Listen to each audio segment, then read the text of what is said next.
Guys, कैसे हो आप लोग। आई होप कि आप सब अच्छे होंगे। तो गाइस, आप सभी को मेरे मेरे चैनल में स्वागत है। आप सभी को जय श्री श्याम। तो आज मैं बना रही हूँ अरवी के पत्ते की सब्जी।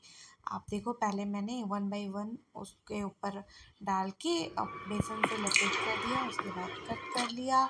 अब इसको मैंने फ्राई कर दिया। फ्राई करके अच्छे से ग्रेवी किया। ग्रेवी में क्या क्या डाला मैं बता रही हूँ। लहसुन, सरसों और लाल मिर्च, प्याज, सबका मैंने करके पेस्ट बना लिया। मैं इतना तामझाम नहीं करूँगी, अलग से। फिर अच्छे से इसको फ्राई किया। उसके बाद देखो पानी डाल दिया। अब इसमें उबाल मारा, फिर वो मैंने डाल दिया जो मैंने फ्राई करके रखा था उसका। अब इसके ऊपर से गैस नींबू जरूर डालना है गैस। नींबू अगर नहीं डालोगे तो ये गले में अच्छे से कुंदरू सैलेड दही सब थाली तैयार है। सब लगा के थाली तैयार हो गया आप सभी को।